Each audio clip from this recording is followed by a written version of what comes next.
Allez, c'est le grand jour. Demain, on part 2 ou 3 jours marcher en rando et bivouac dans la montagne. En fait, beaucoup de participants à mes week-ends rando me demandent « Mais alors, qu'est-ce que je prends comme matériel? Qu'est-ce que je mets dans mon sac ?» Eh ben, je me suis dit qu'on va répondre définitivement à cette question, les amis. En vidéo, ce sera plus sympa qu'un long mail que je vous fais habituellement. Mais rassurez-vous, si vous ne partez pas en randonnée avec moi, ça marche aussi pour partir en randonnée, évidemment, de 2-3 jours partout. Nous sommes aujourd'hui sur le plateau de Gergovie, au pied de la chaîne, en face de la chaîne des Puys, on va dire. On voit le Puy de Dôme et les magnifiques volcans d'Auvergne juste derrière. Et la mer de nuages qui s'est levée ce matin dans la plaine de la Limagne, c'était juste magnifique. Tous ces décors de ouf, c'est exactement ce paysage que je vais vous faire découvrir. Demain, pour le week-end de la Pentecôte d'ailleurs, j'emmène le premier groupe de la saison 2024. Marcher 3 jours dans les volcans, on va se régaler les amis. Bref, après cette petite introduction, on va parler des vêtements, on va parler de ce que j'ai mis dans le sac, on va parler du couchage, de la nourriture, de l'eau, de l'hygiène, bref, tout ce qu'il y a à préparer avant de partir 2-3 jours sur les sentiers. C'est parti, on y va. Bien, alors on va s'installer là, au bout de l'oppidum de Gergovie. Gergovie qui a été un des grands sites de la guerre des Gaules en moins 52 avant Jésus-Christ, mais c'est un peu hors sujet. Alors, on va commencer avec les vêtements, parce qu'évidemment, on ne va pas partir randonner à poil. Les vêtements et peut-être aussi les chaussures, ça pourrait vous intéresser. Quand vous partez faire une rando de 2-3 jours, il faut partir avec un matériel adapté à la pratique de la rando et du trekking. Donc pour les chaussures, je vous invite à utiliser des chaussures de randonnée. Évidemment, personne n'est obligé d'utiliser ça. Je sais que je suis un petit peu un ovni. Ces chaussures minimalistes, ça vient des trailers américains. C'est arrivé un petit peu en Europe et les randonneurs, pour l'instant, personne ne porte ça, sauf certains ovnis, mais entre nous, c'est l'avenir. Bref, là où je veux en venir, c'est qu'il faut prendre des chaussures de randonnée. Prends pas des chaussures de ville classiques, des tongs ou je sais pas quoi, prends des chaussures de randonnée avec des chaussettes de randonnée. Et les deux sont importants.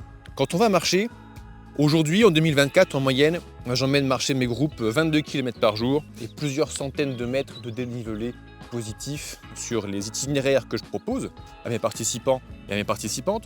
Donc il faut une chaussure adaptée à la randonnée avec une semelle qui ne glisse pas, comme les semelles Vibram qui sont excellentes par exemple, et des chaussettes. Les chaussettes, c'est super important.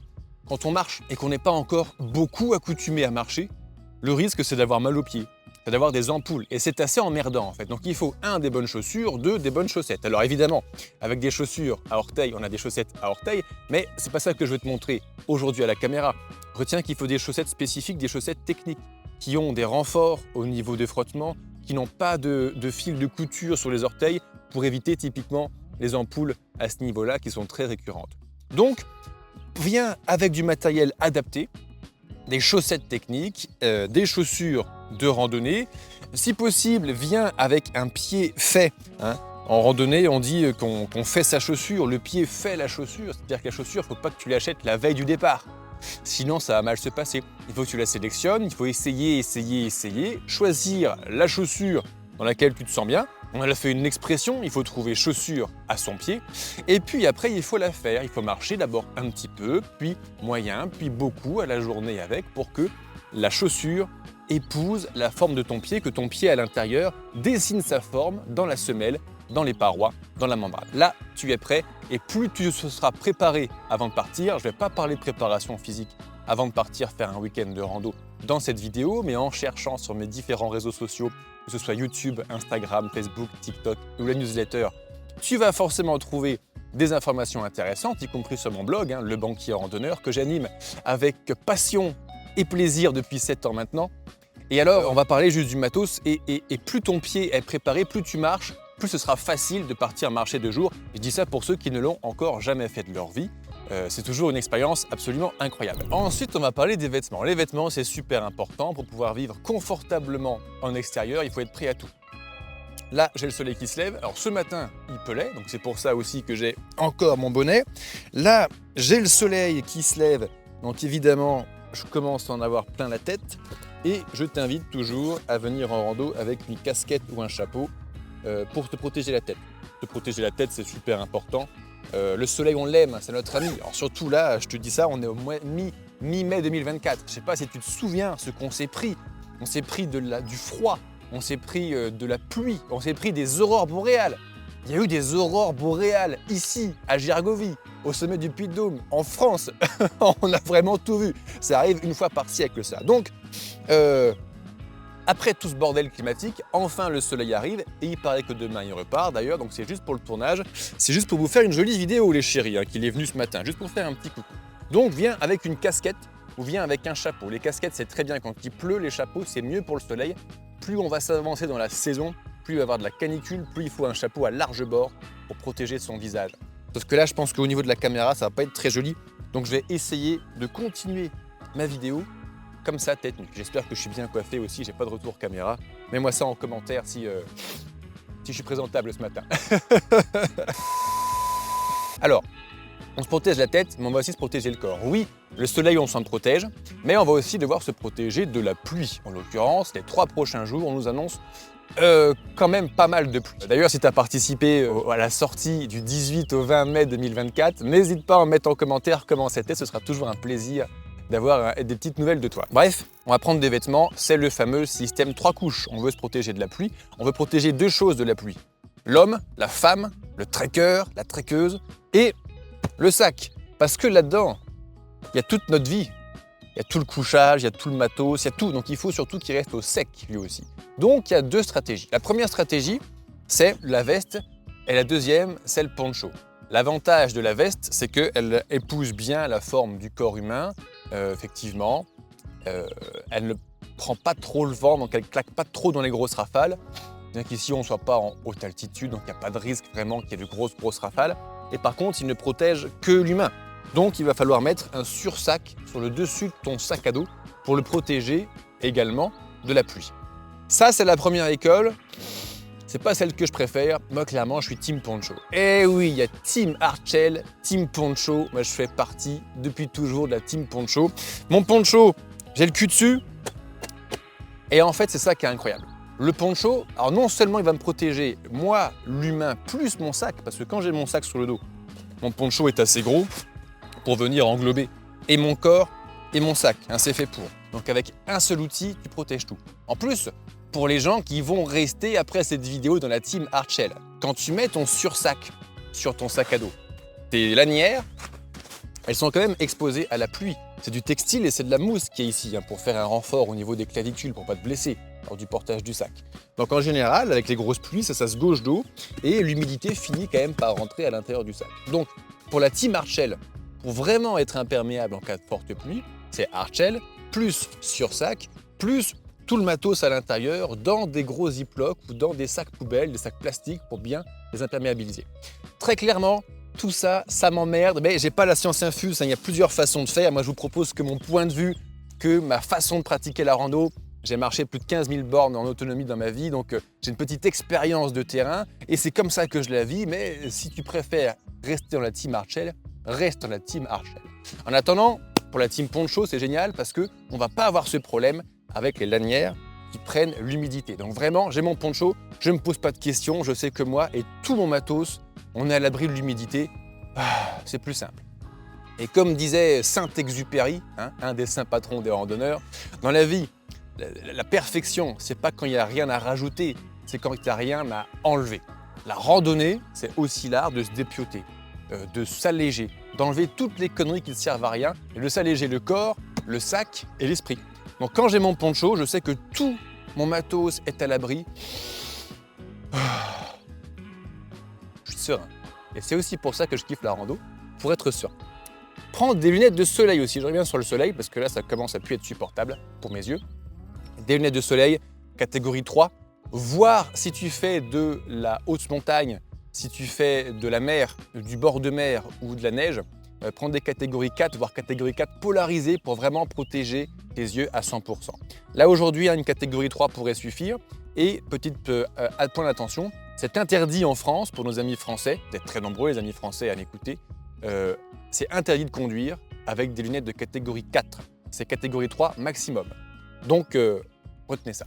Allez, maintenant on va se dépioter un petit peu plus. Pour la team hardshell, évidemment, on va se protéger de la pluie avec une hardshell. Alors hardshell, softshell, pour les débutants en randonnée, tous ces noms anglais, là, les gens se disent mais qu'est-ce que c'est que ce bordel? Où est-ce que j'ai mis les pieds? pourquoi est-ce que les trekkers et les randonneurs ils parlent en anglais? Excellente question, c'est très simple. Soft shell, hard shell. Soft, c'est doux, c'est un petit peu. Hard, c'est dur, c'est beaucoup. Et shell, c'est la coquille du coquillage. Par exemple, de la coquille Saint-Jacques. Et ça a toujours un petit peu un rapport avec la randonnée.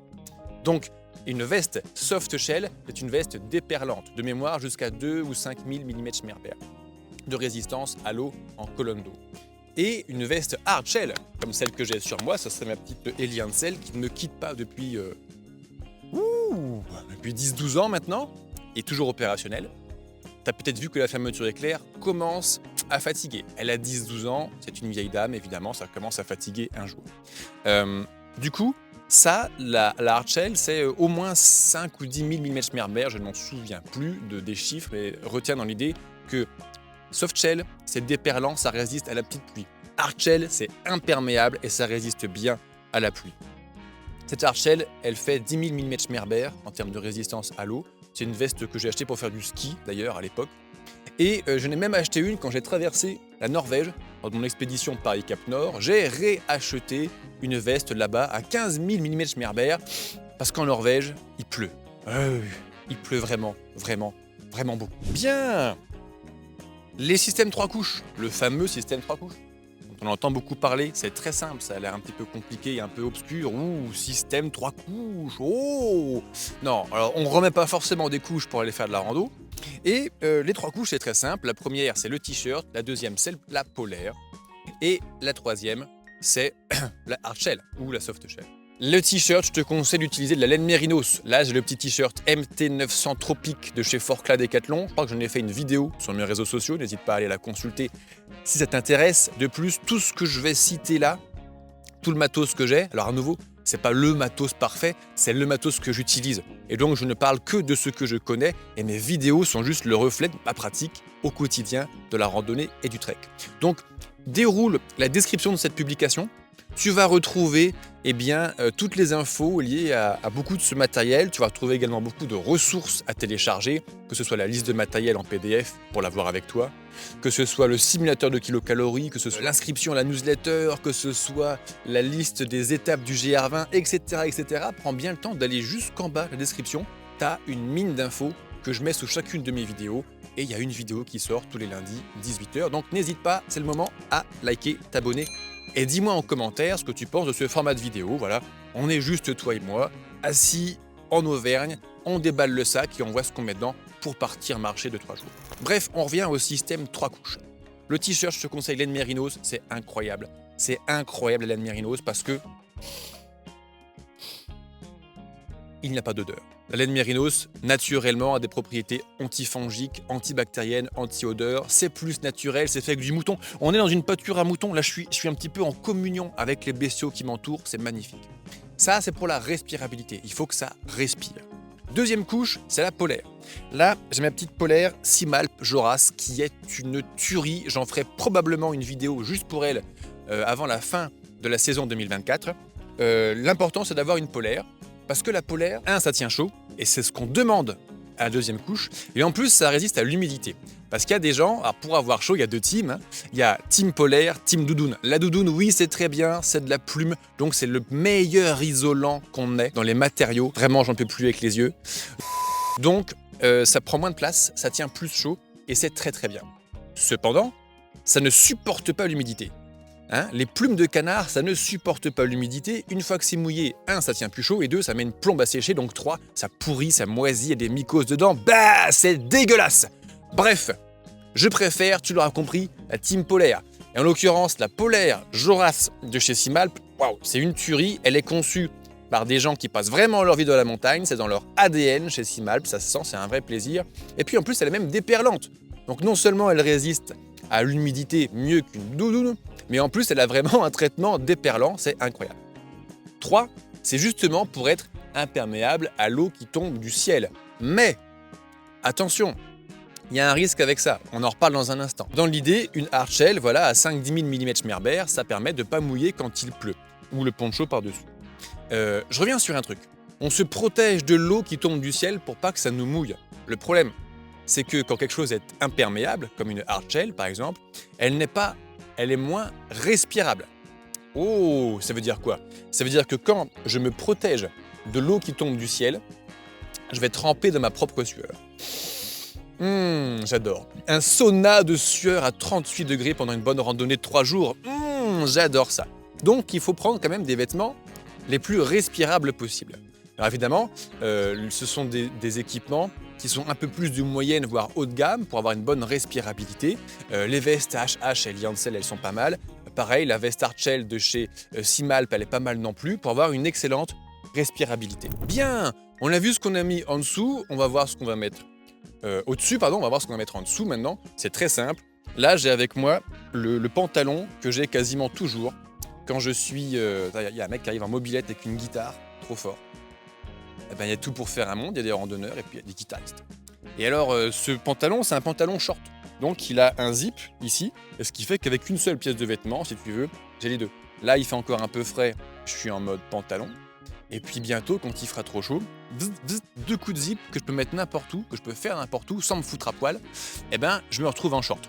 L'autre jour, sur une précédente vidéo, il y a un mec qui m'a dit « Oui, short, c'est de la merde, moi je prends un pantalon et un short. » Alors, je suis très content pour toi, sauf que tu as deux vêtements, deux pièces d'équipement, et en plus, quand tu veux passer de l'un à l'autre, eh ben, t'es en calbute sur le sentier devant tout le monde, où il faut que tu te barres du sentier pour te changer dans la forêt, revenir, etc., etc. Je préfère ma stratégie Team Pantashort. Bien, maintenant qu'on a vu le matos que j'ai sur moi, on va voir ce que j'ai mis dans le sac. L'objectif, c'est de passer 2-3 jours dans les volcans d'Auvergne juste à côté ou toute autre rando, tu auras compris le principe.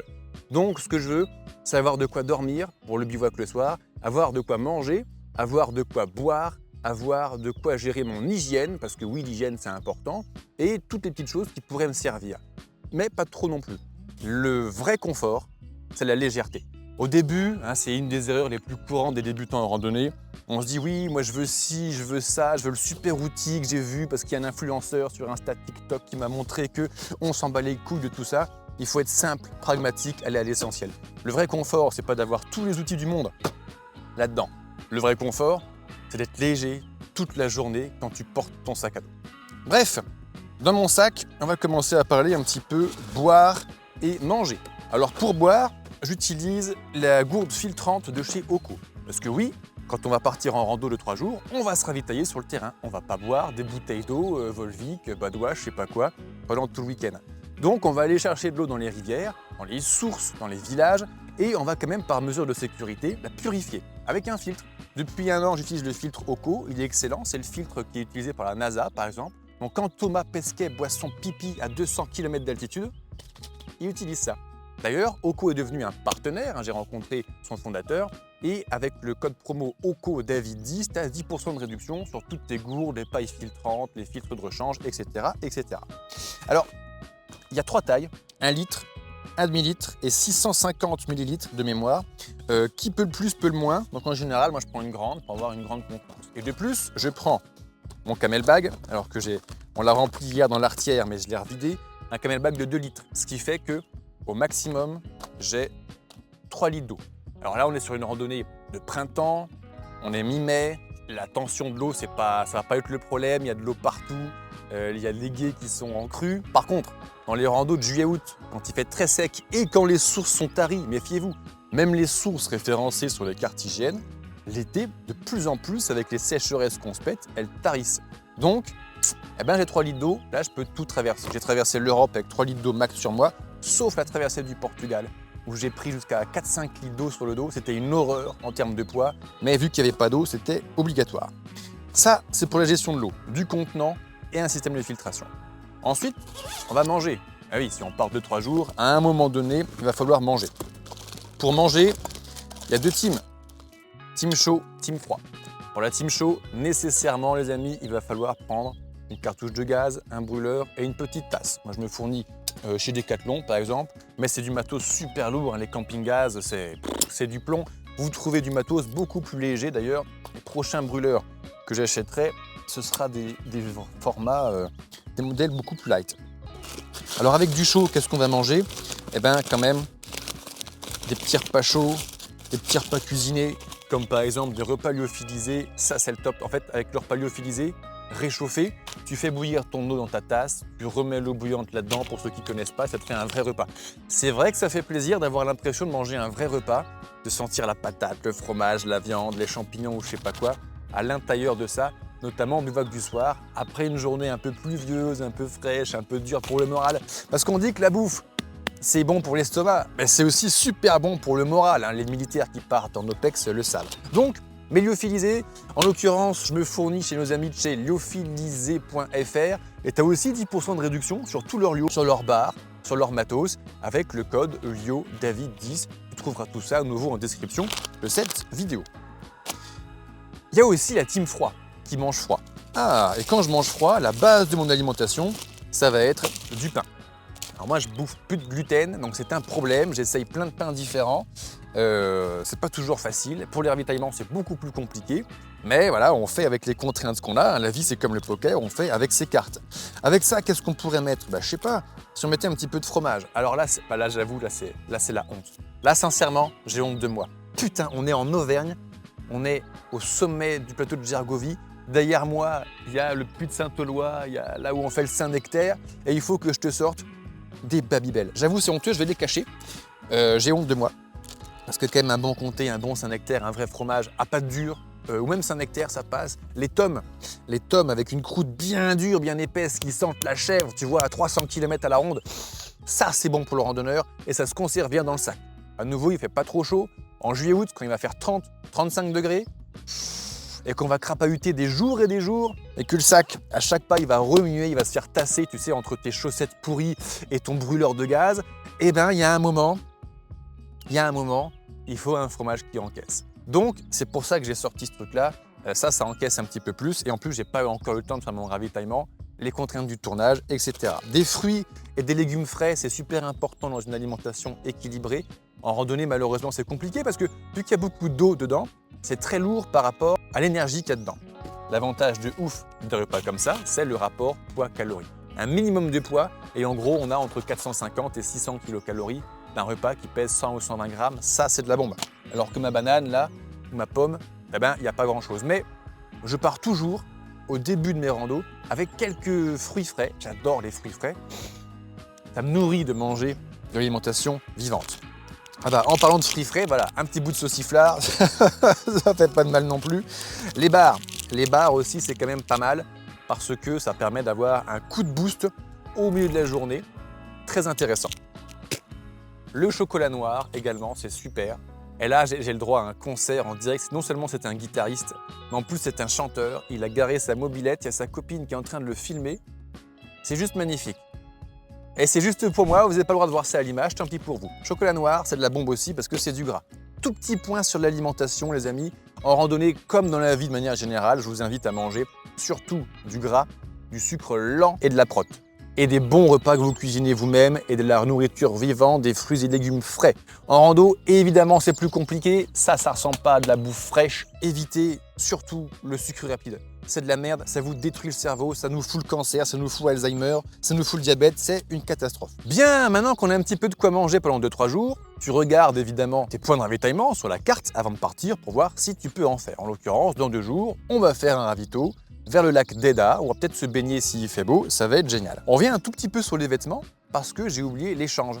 On va partir marcher 2 jours, 3 jours dans les volcans d'Auvergne, dans la chaîne des puits, ça va être fantastique et on va essayer de ne pas trop puer. Donc on va parler un petit peu d'hygiène maintenant. Alors évidemment, on ne va pas avoir la douche à disposition, mais tout ce dont on a réellement besoin pour être propre, je l'ai dans mon sac. Une petite serviette microfibre qui est très absorbante et très légère. D'ailleurs, je vais publier, je pense que j'ai déjà publié sur ma chaîne une vidéo sur l'hygiène en randonnée. Je pense que je l'ai publiée la semaine dernière même. Donc n'hésite pas à aller y faire un tour, c'est très très intéressant. Le gant, c'est pas si utile que ça, par contre ça c'est mon savon d'Alep. Et mon savon d'Alep, c'est mon savon, mon shampoing, mon dentifrice, parce que j'ai évidemment la brosse à dents qu'il y a avec, mais c'est aussi mon liquide vaisselle et mon liquide à faire la lessive. Bref, avec mon savon d'Alep, je fais absolument toute l'hygiène. Tout. Mention légale, à partir de 3 semaines de rando, en me lavant les dents avec du savon d'Alep, j'ai quand même mal aux dents, donc quand je pars plus de 3 semaines, j'utilise quand même du dentifrice normal, industriel. Je pense que quand même ça lave mieux les dents. que du savon d'Alep classique. En parlant d'hygiène, j'ai une trousse à pharmacie. Donc quand vous venez marcher, quand vous vous inscrivez à un de mes événements rando bivouac, que ce soit ici en Auvergne, à Fontainebleau, dans le Morvan, en Bourgogne ou toutes les autres destinations que je vais ouvrir ces prochaines années, et il y en a, c'est pas le sujet de cette vidéo, mais il y a beaucoup de projets en cours, eh bien, je prends toujours ma trousse à pharmacie pour prendre soin de vous au cas où, donc c'est pas la peine de la prendre. Par contre, dans ma trousse à pharmacie, j'ai 2 outils qui sont essentiels pour les randonneurs. Si tu pars marcher plus d'une semaine, je t'invite à prendre un coupe-ongle. Et dans tous les cas, si tu pars marcher, mais même 1 heure, même 2 heures en permanence, je t'invite toujours à avoir toujours sur toi les tire-tiques. Hein, les tire-tiques, ça peut te sauver la vie. Les tiques sont ces sales petites bêtes qui nous piquent, notamment dans les bois, notamment dans les pâtures. Là, le soleil est en train de se réveiller, le printemps arrive, ils vont ressortir et ils peuvent nous donner des maladies vraiment dégueulasses, comme la maladie de Lyme par exemple. Donc prends soin de toi et prends les tire-tiques. Mais ce qui est plus important qu'une trousse à pharmacie, pour l'hygiène, c'est évidemment le PQ. On va faire pipi et caca dehors en fait. Et oui, ça c'est une grande question et c'est marrant. Plus j'accueille des groupes sur les sentiers, plus je me rends compte que l'hygiène en extérieur, c'est pas toujours facile, notamment pour vous, mesdemoiselles, mesdames. C'est quand même une question un peu plus pointilleuse que pour les hommes. Et en l'occurrence, oui, on va faire pipi et caca dehors, on va apprendre à le faire proprement, sans laisser de traces partout, etc., etc. Mon PQ, il est toujours dans mon zip pour être bien protégé de l'humidité, parce que je ne sais pas si tu t'es déjà torché avec du PQ mouillé, c'est une horreur, il ne faut jamais faire ça. Et donc, ça, c'est super important, il faut toujours avoir ça sur soi. Même quand je pars à la demi-journée, j'ai toujours mon rouleau de PQ dans mon zip, dans chacun de mes sacs de rando. Comme ça, il n'y a pas de mauvaise surprise. Hein, tu connais la chanson « Colique dans les prés », etc., etc. Bien, ensuite, on est quand même des Occidentaux, donc on va peut-être devoir avoir besoin d'un petit peu d'électricité. J'ai mon pack électricité dans un Ziploc pour être protégé de l'humidité. J'ai mon powerbank, donc ma batterie externe. J'ai mes câbles pour recharger le téléphone, la caméra, la lampe frontale, etc., etc. D'ailleurs, je viens de penser, la lampe frontale, pour le bivouac du soir, ça fait une bonne transition. Et je l'ai oublié, bivouac du soir. On va dormir dans une tente. Et oui, chez LBR, nos événements, c'est trek et bivouac. On ne dort pas en dur, sauf quelques événements, comme par exemple l'événement rando archéologique à Bibrac qu'on va faire en août cet été, où on dort en dur dans un gîte, mais à part cet événement, c'est exceptionnel, on dort systématiquement en bivouac. Dans une tente, donc il faut avoir évidemment sa tente sur soi pour dormir plus confortablement. Maintenant, je prends un matelas gonflable. Alors un matelas mousse à 4 balles chez Decathlon, ça fait très bien le travail. Moi j'ai marché mes 15 000 bornes de trek avec des matelas mousse. Et maintenant que je suis rentré, c'est marrant, je commence seulement à m'offrir un petit peu de confort.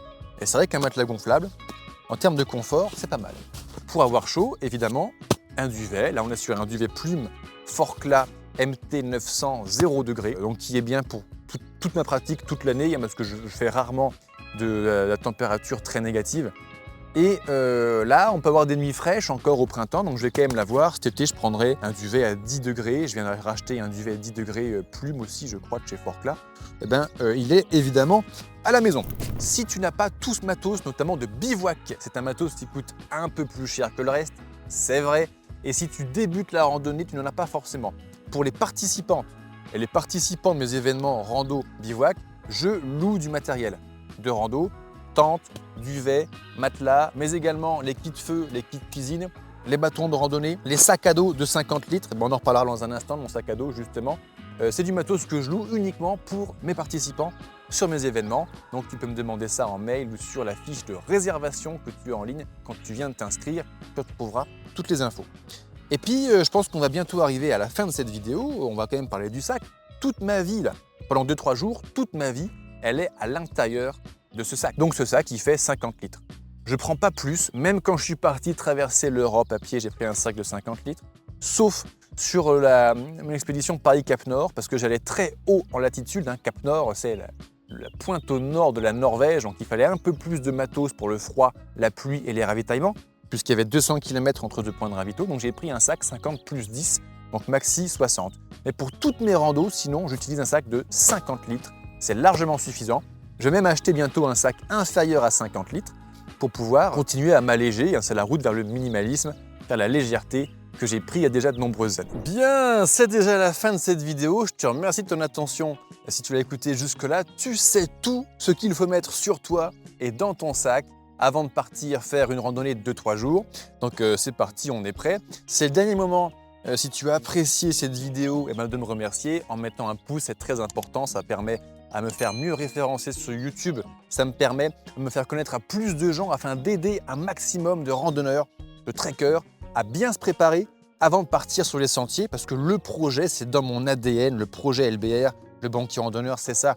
Nous avons des vies déséquilibrées, les Occidentaux. On passe notre temps à vivre enfermés dans des bureaux, dans des villes, nous n'en pouvons plus.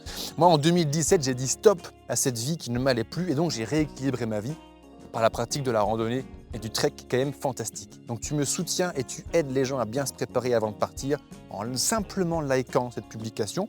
Si tu l'as apprécié, dis-moi en commentaire ce que tu as apprécié ou pas d'ailleurs, parce qu'on ne peut pas plaire à tout le monde, je sais bien. Et puis, à nouveau, moi, c'est pas la vérité, la science infuse que je diffuse à travers mes vidéos, c'est mon point de vue, c'est 15 000 km d'expérience et 2 ans passés à vivre en extérieur. Mais chacun a sa façon de faire, donc n'hésite pas à partager, à témoigner, à me dire, toi, comment tu fais pour ton matos, quand tu pars 2-3 jours, l'hygiène, etc., etc. C'est toujours un plaisir. C'est un réseau social ici. Et donc notre communauté échange dans les commentaires et c'est un plaisir de vous voir échanger. Alors par contre, avec 2 conditions. 1, il faut que vos commentaires soient constructifs et 2, dans la bienveillance. Et en général, ça se passe très très bien, que ce soit sur YouTube, Facebook, Instagram, TikTok ou le blog. Vous êtes adorables, vos commentaires sont adorables. Ça sent les amoureux de la rando, du trek et de la nature qui viennent se ressourcer à travers cet écran interposé le temps d'un instant pour profiter un petit peu de ça et puis avoir 2-3 tips au passage. Et puis enfin, pour celles et ceux qui ne savaient pas encore, je suis guide de randonnée certifié et donc j'organise tous les ans des randonnées, notamment dans l'Auvergne, qui est un de mes terrains de jeu préférés, mais également le Morvan de mes ancêtres en Bourgogne, à mi-chemin entre Paris et Lyon, aussi dans la forêt de Fontainebleau, près de chez vous, nos amis parisiens. Je sais que vous êtes assez nombreux à me suivre sur les réseaux sociaux. Et puis en 2025, on va ouvrir d'autres destinations parce qu'il y a un très gros projet qui arrive. Un des plus gros projets de ma vie, je pense. Et on va le vivre ensemble encore pendant les 40 prochaines années. Mon arrière-grand-père, Pépé Henri Blondeau, il est parti en retraite à 71 ans. Je vais essayer de faire mieux que lui, je partirai en retraite à 72 ans minimum. Et allez, on pourra continuer à partager ces petits instants magnifiques dans la nature pendant un certain temps. Je te remercie, à lundi prochain sur une nouvelle vidéo, 18 h.